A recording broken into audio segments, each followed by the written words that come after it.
यहाँ से चले जाओ, नहीं तो 15 दिन में तुम्हें पुलिस भेजकर घर से बाहर पिटवा देंगे। ये कौन कह रहा है? सरकार और एडमिनिस्ट्रेशन। और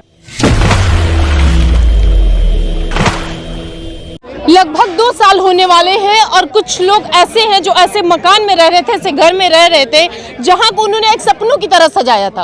और हुआ ये कि फरवरी 2022 में घर जो है वो एकदम से गिर गई। छत ही नहीं है, घर तो है, दीवार है लेकिन छत नहीं है। अब ऐसे में जो परिवार है वहाँ वो कहाँ पर जाए? और उससे भी बड़ा सवाल कि कुछ दिन में इनके पास एक मैसेज आता है कि 15 दिन में जो है इस घर को खाली कर दीजिए। वो कैसा घर था, क्या वो इनका था, क्या वो सरकार का था? ये बहुत सारे सवाल हैं। 2-3 लोगों की वहां पर जो है मौत हो जाती है। और बहुत सारे लोग ऐसी भी खबर आती है फरवरी में कि चीजें जो वहां पर बड़ी बद से बदतर होती जा रही हैं। जो इन लोगों की पूरी कमाई थी, अपनी कमाई थी, इनके घर परिवार वालों की कमाई थी, वो सब उसी में लगा। और उसके बाद अब जो है वहां से इनको निकाल दिया गया और ये कह दिया गया कि 15 दिन में घर को खाली कर दीजिए। हम बातचीत करेंगे। मैम, कहाँ से आई हैं?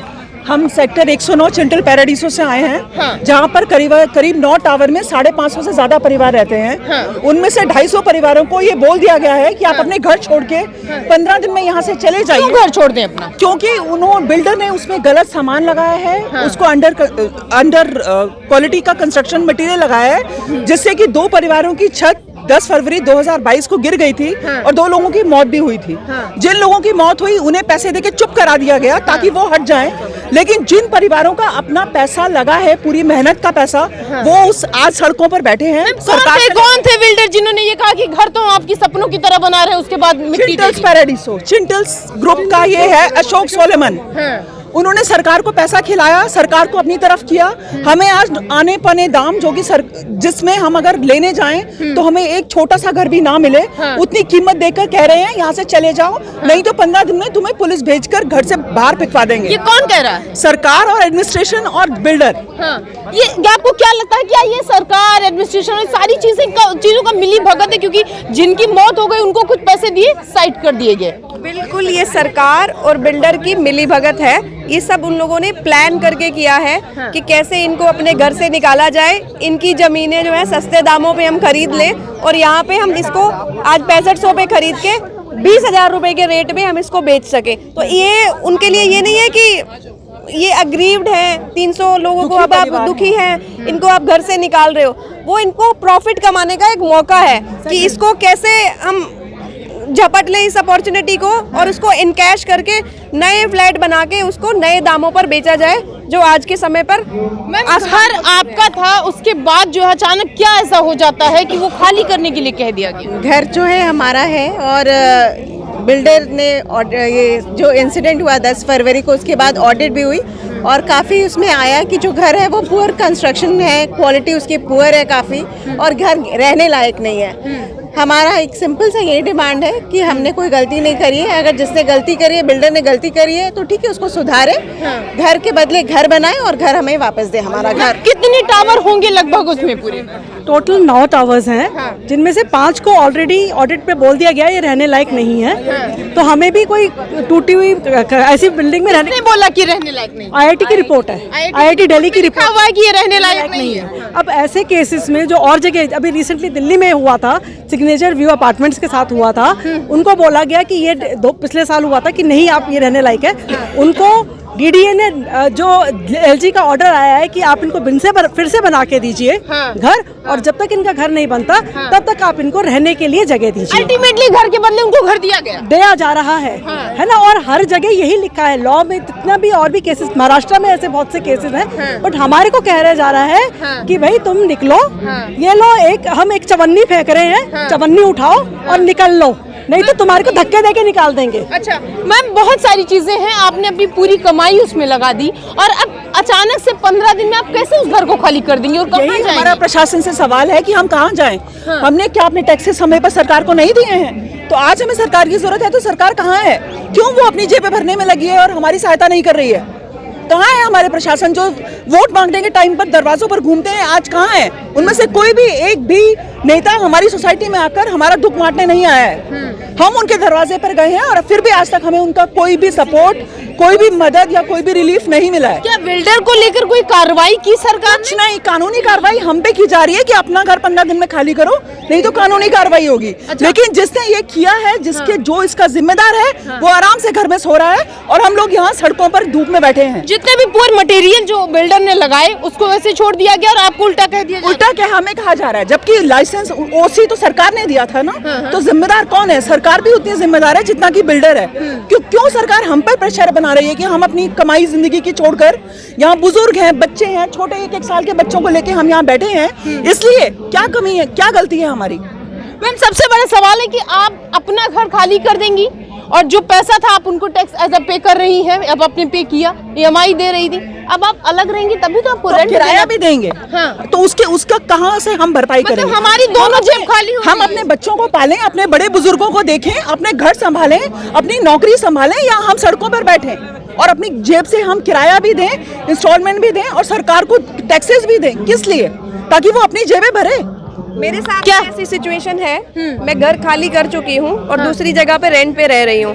मैं अपने लोन की EMI भी पे कर रही हूँ और मैं दूसरी जगह का रेंट भी पे कर रही हूँ और मुझे मजबूर भी किया जाता है कि आप 6500 रुपए ले लो, लेकिन मुझे उसमें घर मिलेगा ही नहीं। मैं उस पैसे का क्या करूँ? मुझे पैसा चाहिए ही नहीं। आपने अपना जो घर प्रशासन ने खाली करा दिया उसकी EMI भी दे रही है, अलग भी दे रही है? बिल्कुल, क्योंकि लोन चल रहा है, बैंक लोन तो नहीं छोड़ेगा ना।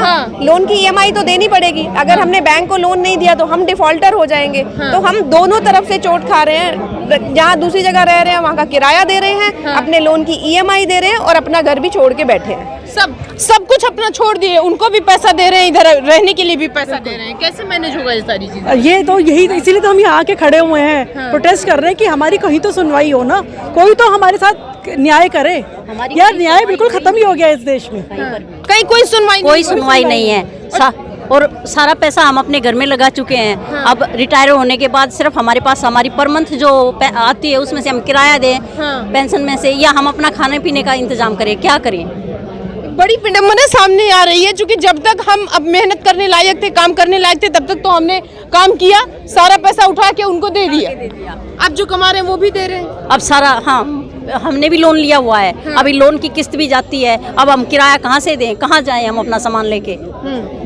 मैम, एक जो सबसे बड़ा सवाल उठता है कि जब वो छत गिरी तब से लेकर लगभग 2 साल हो गए हैं, क्या ये एडमिनिस्ट्रेशन को तब याद नहीं आया? अब अचानक से याद आ रहा है अभी 15 दिन में खाली करिए? नहीं, एडमिनिस्ट्रेशन इन सब किस्सों से 2022 से पहले भी वाकिफ था। अच्छा। 2021 में एक हादसा हुआ था, एक और छत गिरी थी जिसको स्ट्रक्चर ऑडिट के नाम पे दबा दिया गया कि हम इसका स्ट्रक्चर ऑडिट टेस्ट कराएंगे, और बिल्डर ने वहाँ भी मैनिपुलेट करके एडमिनिस्ट्रेशन को पैसे खिला के उस रिपोर्ट को भी चेंज करा के उसको ठीक करा लिया गया।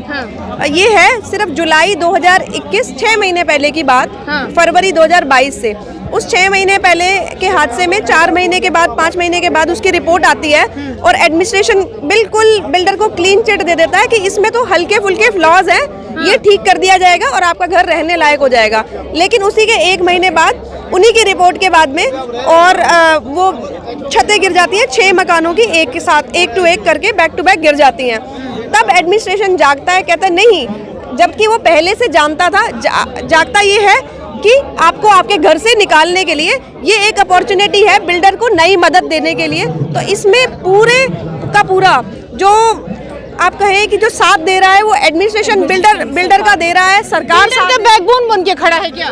बिल्डर के पास पैसा है, ठीक है। अब कौन सा पैसा कहाँ चढ़ाया जा रहा है उसके लिए हम कुछ नहीं कह सकते, लेकिन बिल्डर को पूरा साथ जो मिल रहा है सरकार का मिल रहा है। पहले बिल्डर ने लोगों को 2 ऑप्शन दिए थे कि एक आप रिकंस्ट्रक्ट करा लीजिए और दूसरा आप बाय बैक ले लीजिए, जो कि मार्केट के आधे रेट पे था।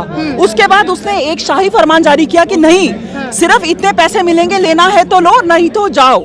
ये उसने सरकार के सामने हम सबको बोला है, जिनके पैसे हम लगाकर बैठे हैं। हमें जंगल ये बोला जा रहा है, ये फेंक दिया है, चाहिए जैसे कि उन्होंने बोला चवन्नी फेंक दिए, उठानी है तो उठाओ, नहीं तो जाओ। ये भी छोड़ो, बाहर जाओ, तो ये भी जाओ और जाओ। और सरकार को पैसे खिला के लोगों पे प्रेशर डाला जा रहा है कि हम पुलिस भेजेंगे, नहीं तो घर खाली करो, ताकि वो घर खाली करा के उसे दुगने से भी ज्यादा दाम में बेचे और अपनी जेबें एक बार फिर से भरे। मतलब एक बार आप वो घर है आपका और दोबारा किसी और को दे दिया, कुछ दिन बाद उसको भी यही कराएंगे, से रजिस्ट्री करा के अपने नाम पे ले लेगा और उसको दुगनी तिगनी कीमत पर बेच के अपनी जेबें फिर से भरेगा और हम सब लोग सड़कों पर घूमेंगे।